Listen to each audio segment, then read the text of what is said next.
Welcome back to the shop. Today is an interesting day for me because it's the first day that I'll be making videos with over 1,000 viewers.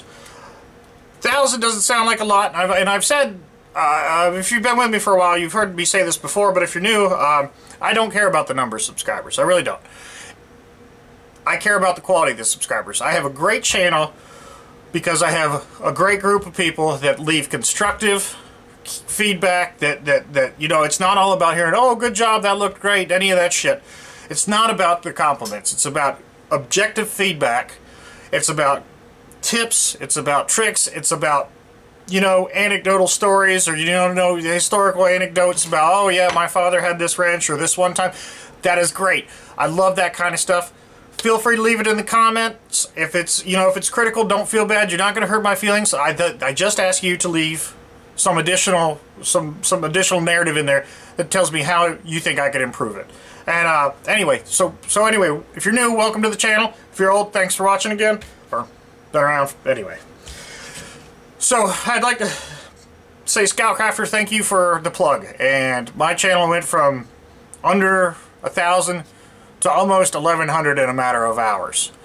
He's got a tremendous following, and for good reason. He makes really great content. And it's sort of a segue into that. I thought that particular episode was interesting because he did something neat. He did a survey, and he said, what's your favorite wrench? And I chose number 3, which was a Williams wrench. That wrench, whatever, for my liking, was the favorite one. But the close second was the Industro. I don't remember what number that was. But anyway, I was digging around today, and what do I find in my shop?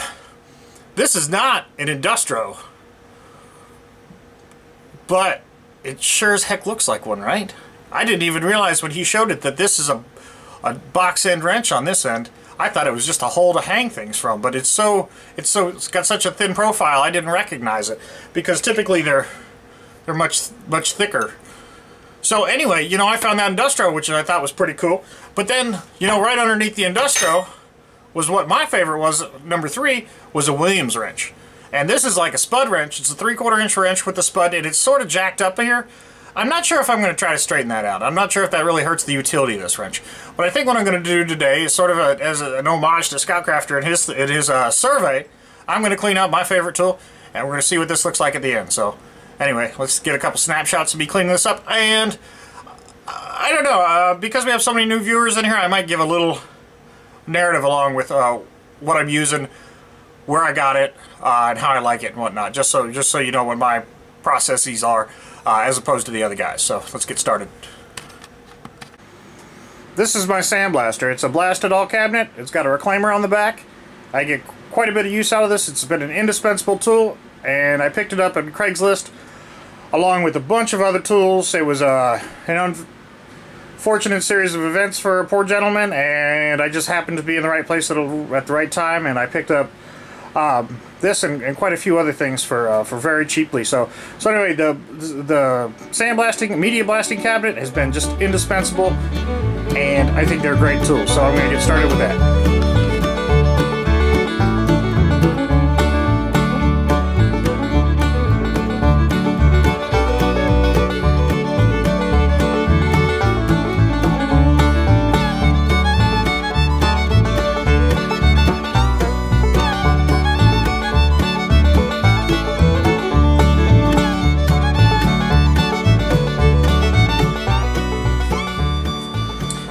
I have two machines that I use for wire wheeling and buffing. One is actually a buffer with a wire wheel on the end. This is one of my favorite machines. This is a small 6-inch machine, PowerTech. It's a cheap one, but I've given it a beating every day, every inch of the way with this thing, and it just hasn't let me down. It's got quite a few hours on it. I couldn't be happier with it. I got it from Amazon. It served me well.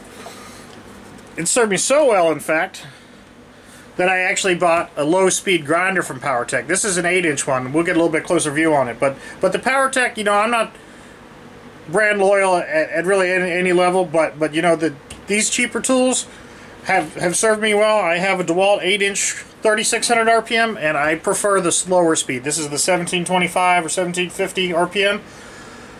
With the larger wheels, it just makes things feel safer and more manageable. At 3,600 RPMs, at 8-inch, the rim speed on this is just so high, I feel like the thing's going to blow up in my face. And I don't like that feeling, so I opted for the slow speed one. However, the 3,600 RPM seems to work better with the buffing aspect. So maybe an 8-inch buffer is better, but anyway, this is what I have, a 6-inch and an 8-inch. And what I'm going to do right now is the wire wheel on this has started blasting me in the face recently, and that's usually an indicator of it starting to go bad. And look at this. Just happens to be that the 3/4 inch wrench that I'm working on fits this, so I'm going to change this out. And I've had a couple of people ask me what I like to use. This was just a cheapo thin wheel. It works really great for small spaces and things like that. But I'm going to try this Forney. I've had good luck with the Forney on another previous to this, and this is the .018 diameter wire. I like the thinner wires on these for the kind of work that I do. And typically at this point, what the sandblaster has done is it's sort of etched the surface. And you'll see in the video that this will sort of clean that up and remove that sort of white finished look on it. It always looks like it's primed or whatever, but that's just bare metal that's been etched. So anyway, let me change this out.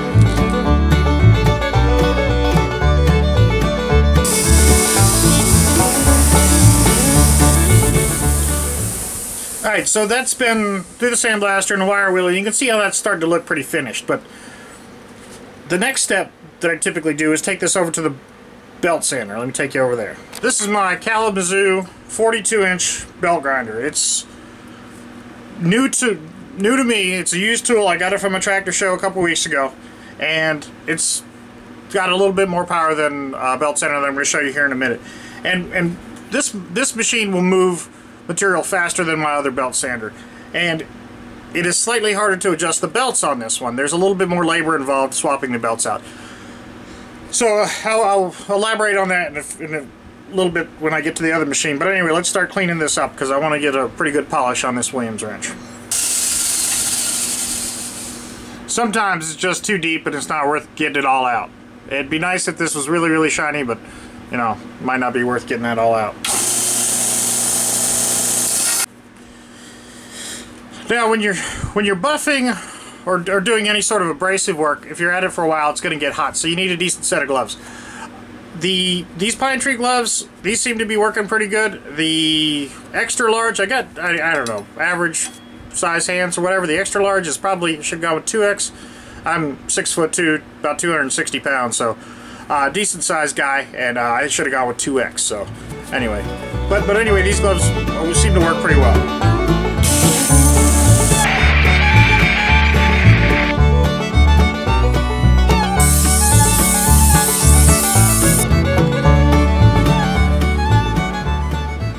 Alright, so I've got one side sanded down, and you can see that looks pretty good now, but there's quite a bit more we can do to this. The abrasive wheel that I have on here right now is an 80 grit, and the 80 grit sort of does a good job at roughing out the material, but I'm going to bring this over to 220 later on. And just for reference sake, this is an untouched side, so you can see that it's still a nice surface on there, don't get me wrong, but from the forge and whatnot, there's some imperfections, and we're going to have this thing polished real nice at the end of the day. So anyway, I'm going to finish this out and then bring it over when I'm at the next sander. Now, this belt sander is my favorite. It's a 1x42-inch belt sander that was made by Delta, Rockwell, all these other companies. However, a very kind subscriber took the time to write me a fairly lengthy comment giving me the background on these, and that these were originally manufactured by the Mead Corporation. And then they were in turn badged with all sorts of other names, Delta, Rockwell, whatever, so on and so forth. And this has been a great machine, but not only has it been a great machine, it's been got a storied past for me.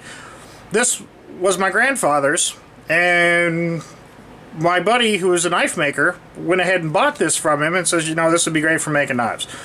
So my buddy had it for a decade or so. My grandfather passes away, and he says, you know what, I want you to have this thing back. So I said, you know, under any normal circumstances, I wouldn't want to take a good tool away from a guy who could use it. However, I wanted it back. So I said, yeah, give it back to me, bought him some beer or whatever it was. But anyway, real good buddy of mine. So, and a friend of my grandfather, too, just the same. So anyway, I was happy to have this back, and it's been a great tool. And one of my earlier videos, two of my earlier videos as a matter of fact, I go through and I restore this, and I clean it all up, sort of put a new motor on it, rework it, put some new pulleys on it, do some other things. It has served me very well. It is an absolute dream to work with. It is quiet. It is just a treat to work with, and it's well designed. It has a series of functions on it that if you need to work on the interior of a tool for some reason, if you needed to get around the inside of a set of scissors or pliers or something, and you needed more room, you simply just push this down and it gives you more latitude to work. Like if you had scissors or something, you could come back in and work like so on and so forth. As opposed to the Kalamazoo that I just showed you, you know, you would end up hitting with the back of whatever instrument you were trying to clean up here. So that's a great function. And on top of that, you know, if you need to put a new belt on it, you just push down on here and take it off. The Kalamazoo is a little bit more difficult. There's a locking bolt on there that might be more of a function of the litigious nature of society, just for additional caution or whatever, and it's also spring-loaded, but I find that this is just so much, it's a real treat to work with. And right now I just have 220 grit paper on here, and that's going to do a little bit nicer job of cleaning this up. You can see that the 80 grit did a nice job, and there's still, I left a little bit of room in there to work and finish this up and get the scratches out. And I'm not going to get all the scratches out. You can see that there's still quite a bit in here because this tool was used. And there's going to be some serious blemishes in here because of the way it was stuck into aligned bolts for ironwork and whatever. Aligned bolt holes is what it's for. But this tool, along with every other tool that I do in the shop, is going back to work. These things are all none of these are wall hangers or any of that stuff. But I want them cleaned up and I want them to look nice. And I want them to be functional. So anyway, I try not to, I'll take enough off so that it doesn't diminish the strength of the tool. So to that end, let me get sanding.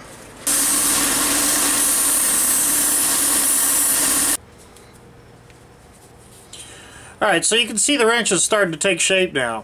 And with the 220 grit, the 80 grit sounds like a lot, it sort of is, but the 220, jumping right to 220, it does a good job of knocking out any of the high scratches and gets us to a point where you can later on sort of polish that out, and we'll get to that in a minute.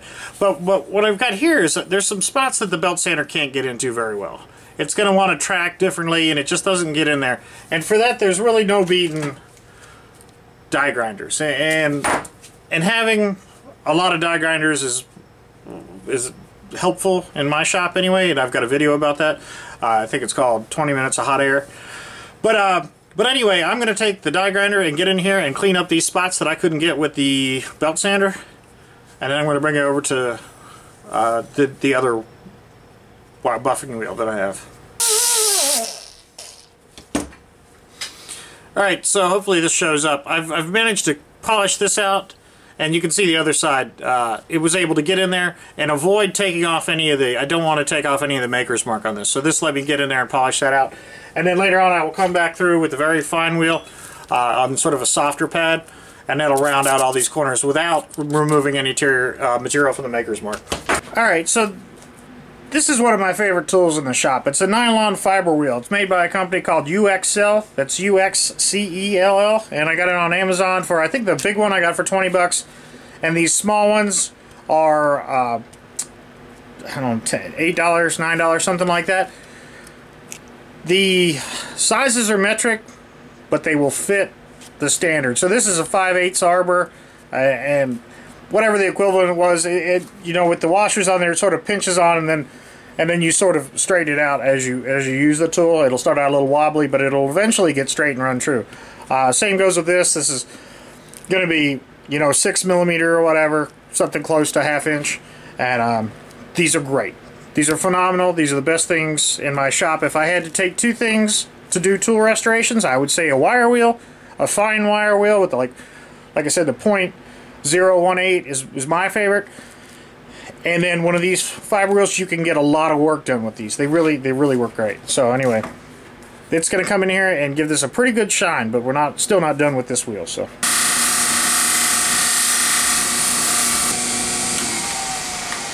alright, so I've sort of done half here. You can sort of see the difference. Hopefully you can see that difference. That just very quickly we'll get in there and sort of even out all these edges. This will throw sparks, and I think they call it equivalent to 120 grit, but it's it will remove metal, but it does it at such a slow rate, it's virtually impossible to tell. So anyway, I'm going to keep cleaning this up and then bring it back when we're ready to the stage to do the finished buffing. Now we're back at the PowerTech, and this is just a regular buffing wheel with some of the compound, and it's looking pretty good, but it can look a little bit better than that. So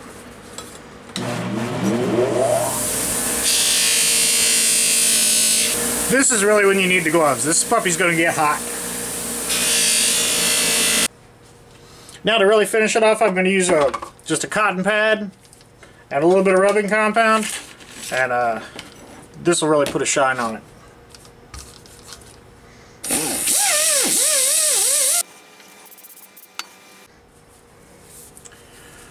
Alright, now in my shop, I never let perfection get in the way of good enough. There's never a project that I've done that I've ever said, you know, that's perfect. It couldn't be any better.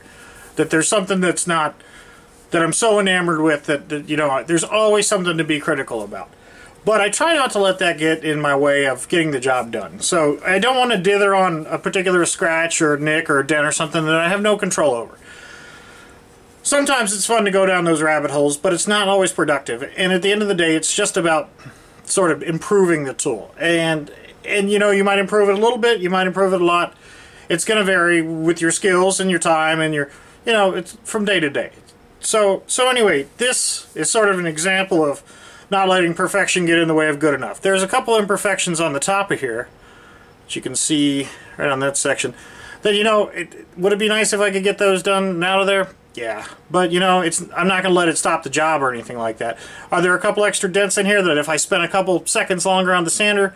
Yeah, but you know, this tool is significantly improved since a half hour ago when I started the thing. I'm not going to tempt fate by trying to straighten this out. I don't necessarily see it hurting its ability to do what it does right now.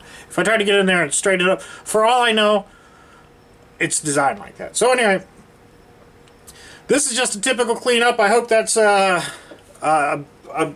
brief introduction to my shop, the tools that I use, the process that I go through for a typical tool like this.